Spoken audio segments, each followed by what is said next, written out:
Hey everyone! Welcome back to the channel. Today, we're diving into a crucial car maintenance topic: how to tell if your car's thermostat is stuck closed. A stuck thermostat can lead to overheating and potentially serious engine damage, so it's important to catch it early. In this video, we'll walk you through the signs of a stuck thermostat, the symptoms to watch for, and how you can diagnose the problem yourself. So, let's get started and keep your ride running smoothly. Step 1. Before starting your test, open the hood of your vehicle and locate the radiator, which is at the front behind the grille. Remove the radiator cap by turning it counterclockwise. Ensure the engine is completely cool before beginning to avoid inaccurate results or burns from the hot radiator. Step 2. Start your engine and let it idle for 10 to 20 minutes while the vehicle is in park. The thermostat will remain closed initially, preventing coolant flow into the radiator.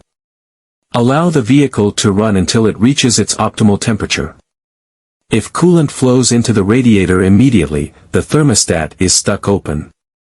Always run the vehicle in a well-ventilated area to avoid harmful fumes. Step 3. After 10 to 20 minutes, check the radiator for coolant flow by looking into the opening where the cap was removed, keeping a safe distance. If the thermostat is working correctly, coolant should start flowing from the radiator to the engine as it heats up. If you don't see the coolant moving, the thermostat may be stuck closed. Use a flashlight if needed to get a clearer view. Step 4. While the engine is running, monitor the temperature gauge on your dashboard. If the gauge enters the red danger zone and coolant isn't flowing into the radiator, the thermostat could be the issue. Engine overheating typically occurs above 220 degrees Fahrenheit 104 degrees Celsius, but this can vary by vehicle make and model. Step 5. Start your vehicle and let the engine idle while ensuring it's parked outside to allow exhaust fumes to escape. Keep the vehicle in park or use the parking brake during the test. Let the engine run to heat the coolant. For added safety, place blocks in front of the tires to prevent the vehicle from moving. Step 6. To check your engine's temperature, use an infrared thermometer. Start your vehicle and immediately measure the temperature where the thick black hose connects to the engine. Ensure the thermometer reading stabilizes before noting it down. You can purchase an infrared thermometer at a hardware store or online. Step 7.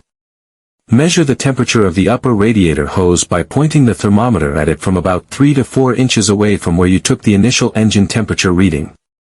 Record this measurement. The hose temperature should be lower than the engine temperature. If they are the same, the thermostat might be stuck open. Step 8. After letting the engine run for 10 to 15 minutes to reach its optimal temperature, measure the temperatures again from the same spots as before. Record these new measurements for comparison. Keep an eye on the engine temperature gauge. If it enters the red danger zone, shut off the engine immediately to prevent overheating and potential damage. Step 9. After running the engine for 10 to 15 minutes, check if the engine and upper hose temperatures are within 10 degrees Fahrenheit 18 degrees Celsius of each other.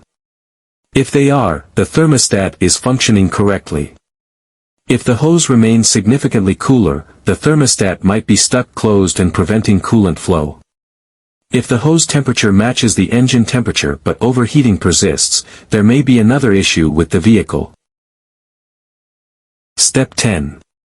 To drain the coolant from your radiator, crawl under the vehicle and locate the drain plug, a white or black plastic wing nut, at the bottom corner or side of the radiator. Place a bucket underneath, unscrew the plug, and let the coolant drain into the bucket. Once the radiator is empty, screw the drain plug back on. Ensure the vehicle and engine are completely cool before starting to avoid burns, and keep the toxic coolant away from children and pets. If there's no drain plug, loosen the clamp on the lower radiator hose with a screwdriver, pull the hose off, and drain the coolant into the bucket. Step 11. To disconnect the upper radiator hose, use a screwdriver to loosen the tube clamp securing the thick black hose to the engine. Once loosened, pull the hose off the engine and set it aside. Place a shop cloth or rag in the end of the hose to keep out dirt and debris while you access the thermostat housing. Step 12. To remove the thermostat, first disconnect the thermostat housing from the engine. Use a socket wrench to loosen the bolts securing the blocky metal housing to the engine block. Set the bolts aside for later.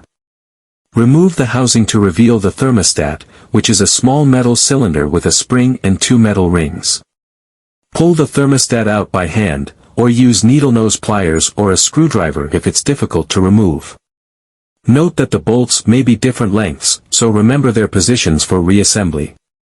Step 13. To test the thermostat, submerge it in a pot of water without letting it touch the bottom. Use a deep pot and fill it with water from the faucet. Place the pot on the stove and hold the thermostat underwater with tongs.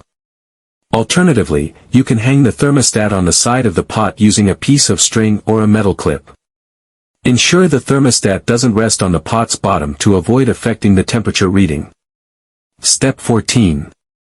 Heat the water in the pot until it reaches between 195 to 220 degrees Fahrenheit, 91 to 104 degrees Celsius, the optimal operating temperature for engines. Turn your stove to high heat and place a thermometer in the pot to monitor the water temperature.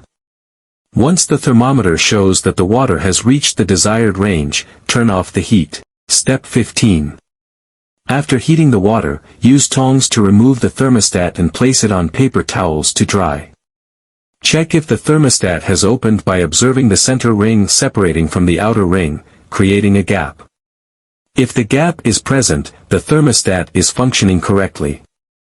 If there's no gap, the thermostat is stuck closed and needs replacement. Replacement thermostats can be purchased from auto supply stores or online. Ensure it matches your vehicle's model.